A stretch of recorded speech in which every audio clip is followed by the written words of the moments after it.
JBN will keep you informed. I'm Michelle Jones. Before we get into the news, please remember to like, subscribe, leave a comment, and share the news with someone today.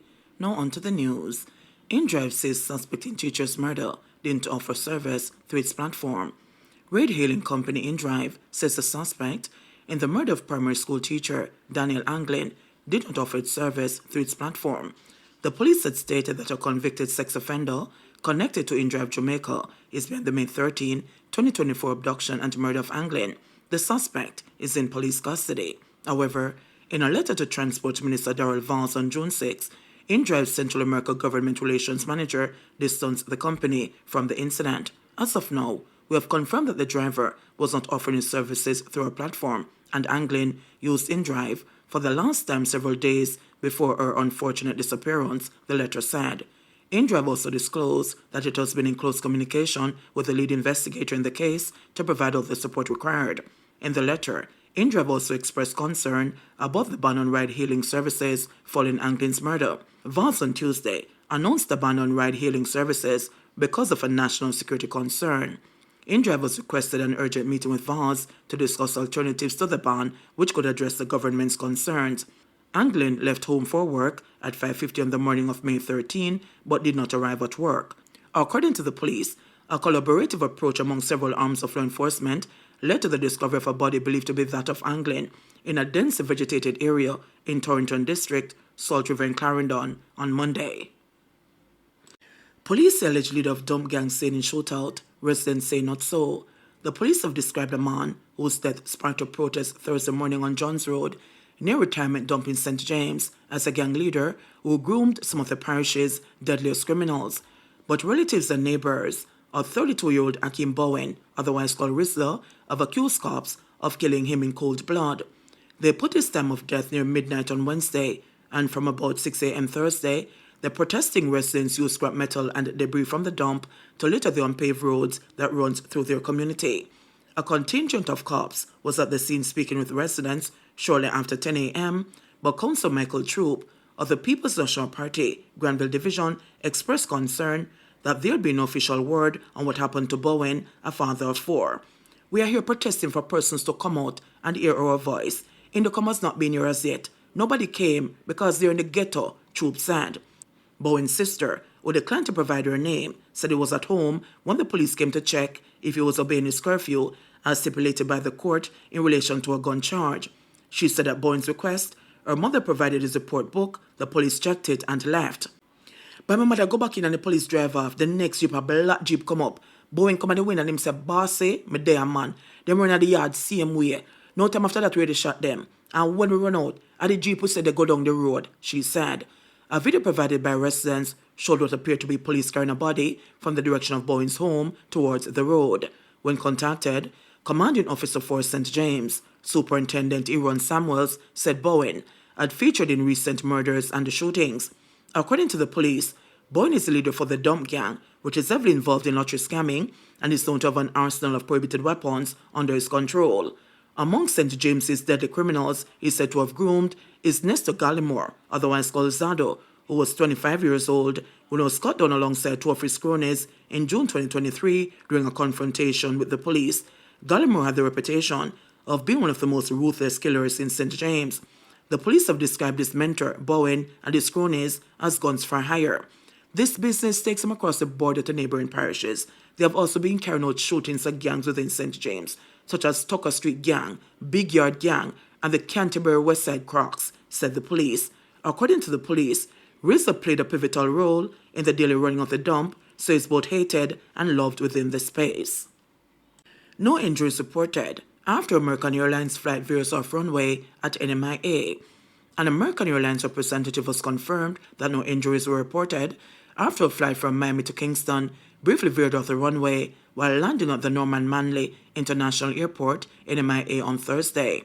In a brief statement on Friday morning, the airline said that Flight 850 taxied to the gate under its own power and the passengers deplaned without issue. American Airlines Flight 850 from Miami to Kingston, Jamaica, briefly exited the runway after landing. The aircraft taxied to the gate under its own power, and customers deplaned normally. Safety is our top priority, and we apologize to our customers for their experience. While the airline did not disclose why the plane veered off the runway, a passenger speaking anonymously reported that the flight experienced significant turbulence due to weather conditions. She explained that the flight, initially scheduled to land in Jamaica at 7:50 p.m., was delayed in Miami, resulting in a new landing time of 9:01 p.m. However, the plane did not land at MIA until 9:32 p.m. As soon as we got onto the plane, the pilot came on and said that they were experiencing thunderstorms over Cuba, so they couldn't fly there, and they'll have to go around, which would make our trip 2 hours and 12 minutes instead of the 1 hour and 44 minutes it was supposed to be. And then it was pure turbulence, she said. The seatbelt sign was on for maybe an hour and a half. Normally, they turn it off after about an hour, but it was on for the extra time because it was so turbulent, the passenger added. The passenger noted that the turbulence disrupted snack service, with the pilot instructing flight attendants to remain seated. Later, the pilot asked the flight attendants to prepare the cabin for an early landing, which raised concerns among passengers. She added that the turbulence worsened as the plane approached Jamaica. When we got to Kingston now, that's where the turbulence really starts. You know, like when you're driving and go over a little incline and your belly dips, a pair of that in the sky. Every time I dip, another passenger kept shouting, "Jesus, Jesus." People were panicking, she said. She said the pilot sought to allay the fears of the passengers by reminding them that it was just turbulence and to ensure that they were wearing their seatbelts.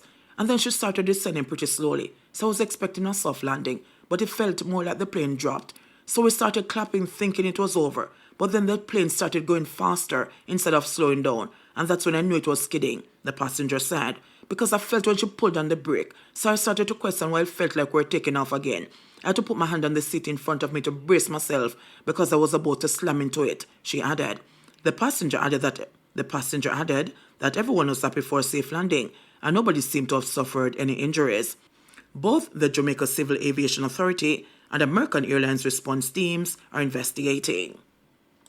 Keith Clark's daughter denies that brought dodos and gunmen to house. Brittany Clark, the daughter of senior accountant Keith Clark, on Thursday refuted a suggestion that her father, who was shot on May 27, 2010, by members of the security forces, endangered his family by harboring then fugitive Christopher Dodos Coke and 7 of his henchmen at the family house on Kirkland Close in Red Hills, St. Andrew. At the time, a manhunt was launched to nab Coke, who was wanted in the United States on guns and weapons charges. He was eventually captured and extradited to the U.S., where he is currently serving a 23-year sentence in a federal prison. Clark was the second witness in the trial of 3 Jamaica Defense Force, JDF soldiers, charged with murder in relation to the death of her father, denied the suggestion by King's Counsel Valerie Robertson that Dodos and other criminals were hiding inside the family house at her father's invitation.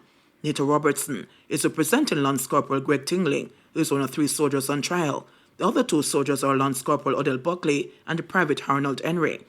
The witness, who was 18 years old at the time, rejected the suggestion that she is purposely not responding to questions as directed in order to obstruct the defense's case.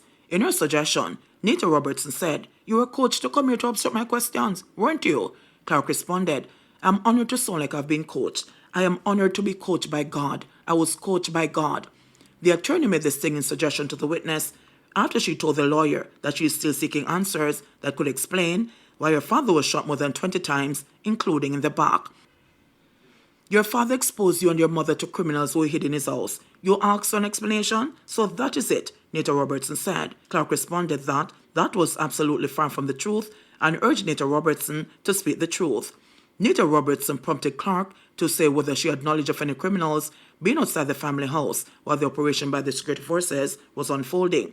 "I don't know what occurred outside of the house. The house has been attacked and I was trying to survive. That was my number one priority. At no point did I say I was outside," Clark replied. Nita Robertson again suggested to the witness that criminals had been hiding inside her house, particularly in the basement. However, Clark told the attorney that she needed to provide facts and not just make suggestions.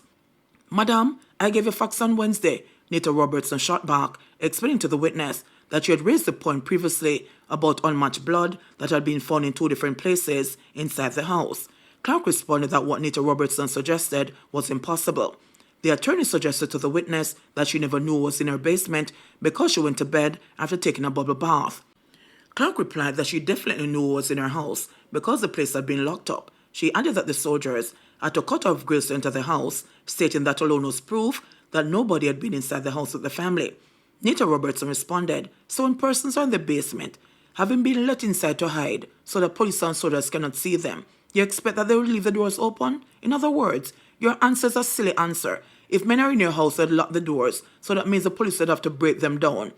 I'm suggesting to you that the police and soldiers were at your premises because Dudos and gunmen were at your house. I'm going to suggest to you that gunmen were seen outside your house at the back and that these men fired at the military helicopter, Nita Robertson said. I wasn't outside. That doesn't have anything to do with me, Clark responded. Could you stop this? Madam, speak the truth. What I know is that no one else was in my house at that time apart from my family. JBN, we keep you informed. Please remember to subscribe, like, share, leave us a comment, and click the notification bell to receive our daily news items.